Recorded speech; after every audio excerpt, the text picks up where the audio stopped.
السلام علیکم۔ اگر ہم کسی بھی وار کو دیکھتے ہیں تو آلموسٹ ہر ایک وار بہت زیادہ کیوٹک، بلڈی اور میسی ہوتی ہے، لیکن جو وار کے سب سے زیادہ ڈسگسٹنگ پارٹس ہوتے ہیں وہ بیٹل فیلڈ پہ نہیں ہوتے۔ وار کے سب سے زیادہ ڈسگسٹنگ پارٹس وہ ہوتے ہیں جن کے بارے میں ہمیں پتہ ہی نہیں چلتا، وہ محض سیکرٹس ہی رہ جاتے ہیں، لیکن ان میں سے جب بھی کوئی سیکرٹ باہر آتا ہے تو لوگوں کے ہوش اڑ جاتے ہیں۔ اور ایسا نہیں ہے کہ یہ سیکریٹو کام کچھ ہی کنٹریز کرتی ہیں، ایسے سیکریٹو کام اور ہڈن جابس ہر کنٹری کرتی ہے وار کے ٹائم، لیکن کچھ ہی کنٹریز کے سیکرٹ باہر آتے ہیں۔ ہر کنٹری کا اپنا کوئی نہ کوئی سیکرٹ ضرور ہوتا ہے، اور ایسا ہی ایک سیکرٹ تھا رشیا کا، دی رشین سلیپ ایکسپیریمنٹ۔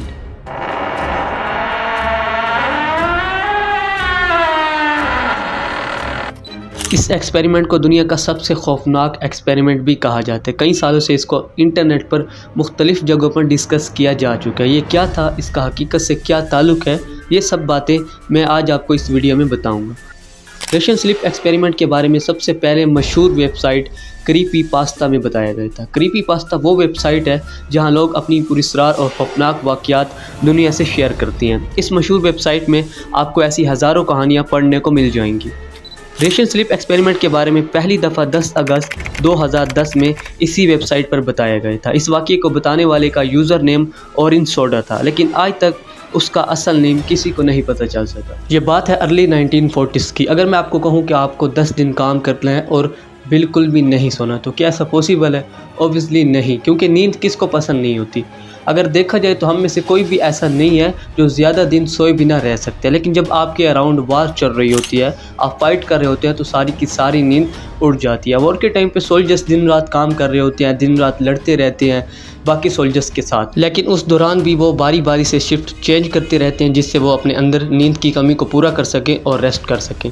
وار کے ٹائم یہ دنوں تک سولجرز لڑتے رہتے ہیں، آرام نہیں کرتے، لیکن کچھ دنوں بعد انہیں ریسٹ کرنا ہی پڑتا ہے۔ اسی ایفیشنسی کو بڑھانے کے لیے رشین کے دماغ میں ایک کویسچن آیا کہ ہم اپنے سولجر کو کتنے دن تک جگا کے رکھ سکتے ہیں، اور اگر ہم انہیں زیادہ دن تک جگا کے رکھتے ہیں تو ان کی ایفیشنسی پر کتنا اثر پڑتا ہے، وہ کتنا کام کر سکتے ہیں اور وہ فائٹ کرنے کے کتنے کیپیبل رہ سکتے ہیں۔ اور اسی کویسچن کے آنسر کو ڈھونڈنے کے لیے رشینز نے ایک ایکسپیریمنٹ پلان کیا۔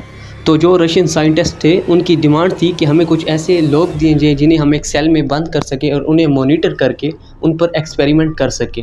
اب وار کے ٹائم پہ ایسے لوگ کہاں سے لاؤ گے؟ تو ظاہری بات ہے کہ تمہاری قید میں موجود وہ قیدی جنہیں تم لوگوں نے وار میں کیپچر کیا تھا، ہم انہی پر ایکسپیریمنٹ کریں گے۔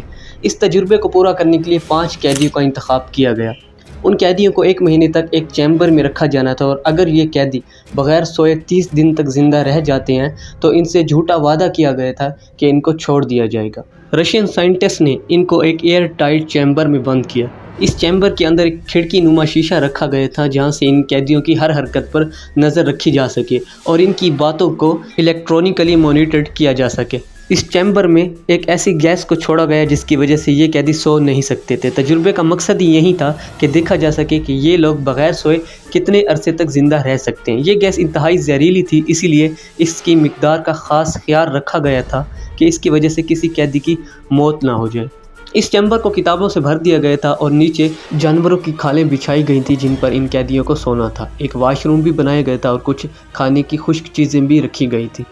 اس ایکسپیریمنٹ کے پہلے 5 دنوں تک سب ٹھیک چل رہا تھا، ان کی باتوں کو ریکارڈ کیا جا رہا تھا۔ یہ قیدی زیادہ تر اپنے ماضی میں پیش آنے والے واقعات کے متعلق بات کیا کرتے تھے۔ 5ویں دن ان کی آواز میں عجیب سا غصہ بھرنا شروع ہو گیا۔ 5 دن سب کچھ نارمل رہنے کے بعد 5ویں دن ان کے دماغ تبدیل ہونے لگے۔ انہوں نے ایک دوسرے سے بات کرنا چھوڑ دی اور یہ لوگ مائکروفونز میں ہلکی آواز میں کچھ کہنا شروع ہو گئے۔ اسی دوران ایک قیدی زور سے چلانے لگا اور ایک جگہ سے دوسری جگہ بھاگنا شروع ہو گئی۔ یہ قیدی 3 گھنٹے تک اتنی زور سے چلاتا رہا کہ اس کے ووکل کارڈز ہی پھٹ گئے، یعنی کہ یہ اب آواز نہیں نکال سکتا تھا۔ حیرت انگیز بات یہ ہے کہ اس کے چیخنے کا اثر دوسرے قیدیوں پر نہیں ہوا اور وہ آرام سے ایک کونے میں بیٹھ کر اس کو دیکھتے رہے اور مائکروفونز میں پہلے کی طرح ہلکی آواز میں کچھ کہتے رہے۔ اسی دوران پھر ایک اور قیدی اٹھا اور وہ بھی اسی طرح زور سے چلانے لگ گئے اور دونوں مل کر چیمبر میں موجود کتابوں کو پھاڑنے لگ گئے اور ان کتابوں کے صفوں کو اس شیشے کے اوپر لگانا شروع کر دیا جہاں سے ان پر نظر رکھی جا رہی تھی تاکہ باہر کے لوگ ان کو نہ دیکھ سکیں۔ ان کی ایسی حرکتوں سے یہ بات صاف پتہ لگائی جا سکتی ہے کہ یہ قیدی اب پاگل ہو چکے تھے، لیکن ان کی حرکات انتہائی پراسرار تھیں۔ ایکسپیریمنٹ کے 10 دن بعد اس چیمبر سے قیدیوں کی آوازیں آنا بند ہو گئیں، کیونکہ انہوں نے چیمبر کے چھوٹے سے شیشے کو ان کتابوں کے صفحوں سے ڈھک دیا تھا، جس کی وجہ سے سائنٹسٹ انہیں نہیں دیکھ پا رہے تھے۔ 2 دن انتظار کیا گیا کہ شاید قیدیوں کی آوازیں آنا شروع ہو جائیں، لیکن جب 2 دن گزرنے کے بعد بھی آوازیں نہیں سنی گئیں تو اگلے دن سائنٹسٹ نے کچھ فوجیوں کو چیمبر کے اندر بھیجا یہ دیکھنے کے لیے کہ یہ قیدی زندہ ہیں کہ نہیں۔ فوجیوں نے اندر جا کر دیکھا تو قیدی آکسیجن ٹھیک سے کنزیوم کر رہے تھے اور زندہ تھے، لیکن زمین پر چپ چاپ لیٹے پڑے ہوئے تھے۔ اس کے بعد چیخنے چلانے کی آوازیں آنا پھر سے شروع ہو گئیں۔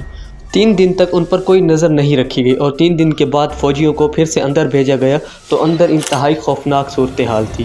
یہ سارے قیدی شدید زخمی ہو چکے تھے اور یہ ایک دوسرے کو ہی نقصان پہنچائے جا رہے تھے۔ ان لوگوں نے ایک دوسرے کا فلیش کھانا بھی شروع کر دیا تھا اور چیمبر میں ہر طرف خون ہی خون موجود تھا۔